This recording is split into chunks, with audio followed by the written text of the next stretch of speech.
Diablo 2, obviously, PvP wasn't really rewarding for players, other than just that feeling that, oh, I killed someone. Are there any plans to actually give players some reward for their effort in PvP action, if there is any, of course? We do have plans for PvP, but we haven't announced anything yet, so we're not talking about them at this time. But we'll announce something in the not too distant future. So probably we can expect some more focus on PvP aspect of Diablo, which wasn't really... There will be more, yeah. We will do more than the previous games, for sure. Okay, so what kind of aspect of Diablo 2 you decided to enhance? You thought it's really lacking, and you thought that this thing needs to be way better if it's supposed to also transfer to Diablo 3?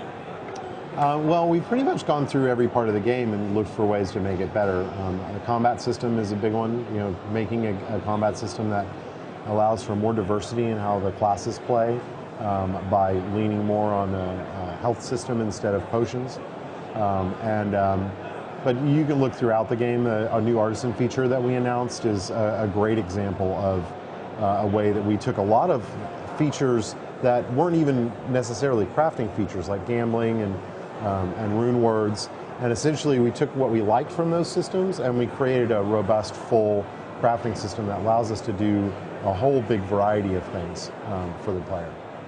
And which aspect of the game, once you started working on Diablo 3, you were like, oh no, no way it's going into Diablo 3 because it's just lacking of its flow?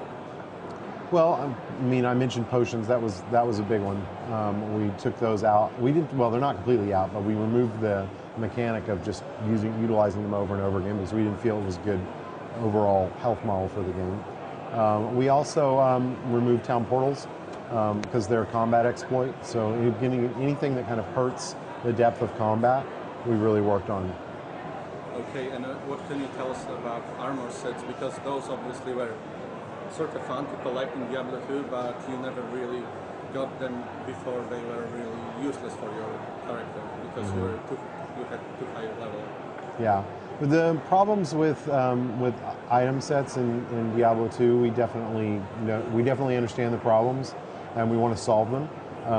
Set items are actually in design right now, so I can tell you exactly what we're going to do to solve them. But if we can't figure out a way to solve that problem, they just won't be in the game. But I'm confident that we've got a couple ideas on the table, and I think they're all pretty good. We know that boss fights will be maybe a little bit more like WoW, where you actually need some tactic or use certain elements of the environment. Yeah, I like to compare them a little bit more to Zelda. I think World of Warcraft boss fights are so team-oriented, and that's not really a good description of ours. Probably the closest comparison would just be that we do lots of stage fights where the boss changes over time, which does happen in World of Warcraft, but really Zelda was the game that invented that more or less. Probably not, but they definitely mastered it. That's the game we look to for inspiration. We try and make boss fights that are not just another monster with a lot more health and a lot more damage, but actually plays up to the mechanics of the game and has a really interesting mechanics on their own. Aren't you a little bit worried that some players that are used to Diablo 2, for example, will sort of be confused with those fights? Like, for example, some bosses now just have 2 unique skills for them, and that's all you basically need to defeat that boss.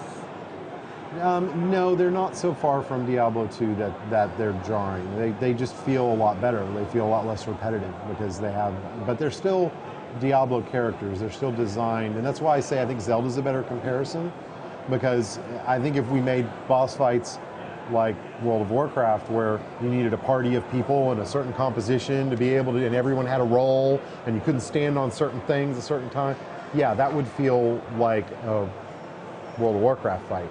And that's so different than Diablo. So no, I don't think it'll be jarring because I think it will feel more like an enhancement to something that existed before.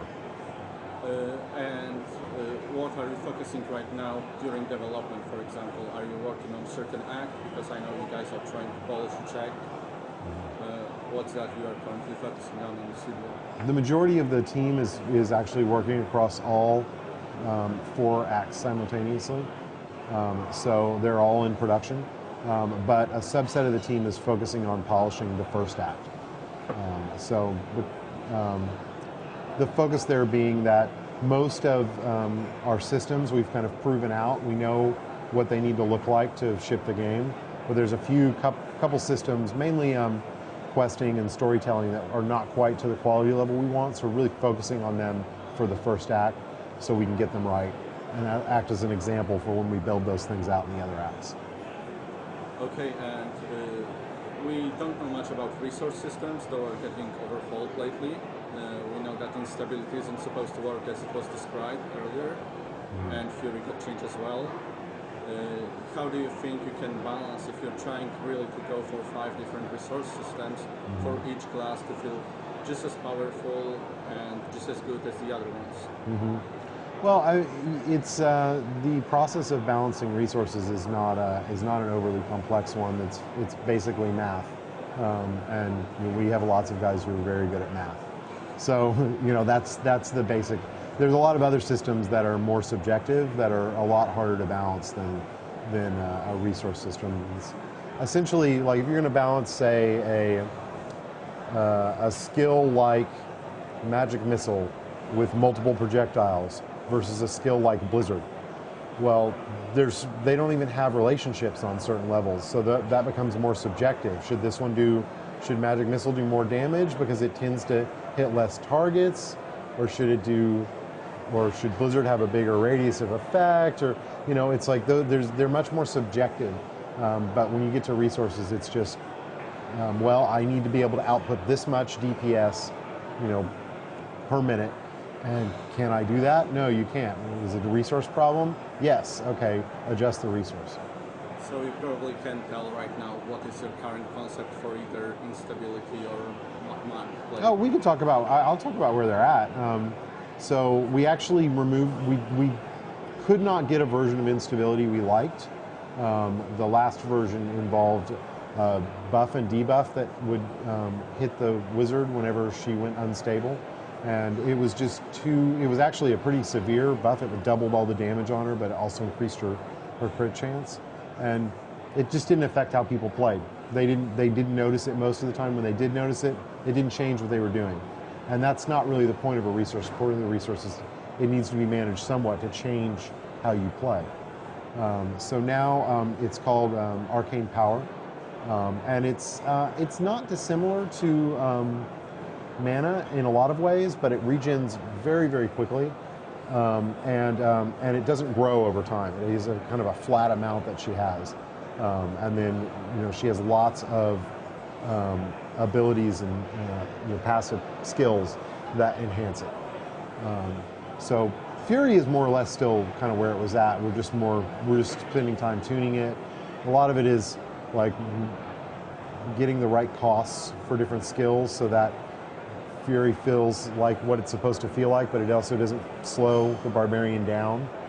It can make it, if he has to build up Fury too much, it can feel like he's constantly yo-yoing in and out of being awesome, and we don't want that. And then the monk has spirit, and that's probably the best. That's probably the one we're happiest with. He came together really quickly, and it's just his combo moves generate spirit, and those are used for kind of signature moves that he does. Can't do them very often, but they're great. Kind of, some of them are attacks, some of them are escapes, and some of them are kind of recovery. So that one worked out really well. The Witch Doctor's using mana. You probably hear that a lot, but I'm not going to ask you about cow level. You probably are implementing a lot of references to the previous game, for example. So let's ask about Virk. Is he going to come back with his leg? Words? I would love to bring him back in some form. We just haven't come up with an original idea to do it. I just don't want to stick him in there to do it. I want it to be a cool reason for it. So right now we don't have that. So if we come up with one, we'll definitely put him in. But we've brought characters back from the previous games. Adria, who's from the original Diablo, is the witch who lives out in the hut. She's coming back as a fairly significant character. And of course, Deckard Cain, Material, they're returning. And but we're also looking for ways to bring back, we may even bring back one of the D2 classes as an actual character who's in the game. Okay, I'll ask you a question regarding your press conference you had on GamesCom about crafting. Do you think that crafting is really something we can expect to see on high-end level of playing that's dropped off the best bosses, or whatever is the way to obtain the best items in the game? Yeah, well, one of the key elements of the crafting system is that to acquire some of the best items, you need to be able to make them, you need to have the recipes to make them, and the recipes are actually drops. So it is very likely that you could, off one of the final bosses in the hell difficulty, get a really great recipe as your drop from that boss, as opposed to an item, or in addition to items. And then, yeah, it is our goal that there are some crafted items that are viable as top tier items. We don't want crafting items to dominate. If anything, we probably make them probably the smallest percentage of overall items that you wear, but we do want to make some crafted items obviously the best in their area, so that when you get a max level character, they aren't wearing just rares or just legendaries or just crafted items, but a mix of all three. We don't know much about bind on pick or bind on equip items, but if those items that you can actually create with artisans are possibly best in slot, let's call them like this, aren't you worried about that someone actually getting that receipt might, sell those and become the richest person in the realm, something like this? Well, the problem with that is that even the crafting system produces random items. So there's not going to be high-end crafted items that are that don't have completely random properties on them. So crafting items is probably a little bit more like in D3 is probably a little bit more like gambling in D2, where you know what type of item you're going to make, but you actually don't know what's going to be on it. So even if you have a really good recipe that's has a chance at a high quality item, you probably have to craft tons of it before you get results that are actually good. So, and even if that is the case where you can get a really good item, you can craft it a lot and make a lot of good items out of it, it will just devalue that item across the board. So yeah, it'll be cool item, you'll be able to sell it, but to other players, but probably not for a lot, because there's probably other people who can do the same thing. So we don't think there's a problem with that, as long as crafted items are a small percentage of the overall items that the player uses. And would that distance get actually some specialization? Because we know, for example, blacksmith can create armor and weapons. Are you trying to have them specialized in one of those at some point to use better receipts you can find? Yeah. Or something like this? Yeah, after you've max leveled your artisan, you can specialize them in particular areas. The specialties aren't exclusive, so if you decide to specialize in axes and then later on you change your mind, you didn't omit the ability to go swords or armor.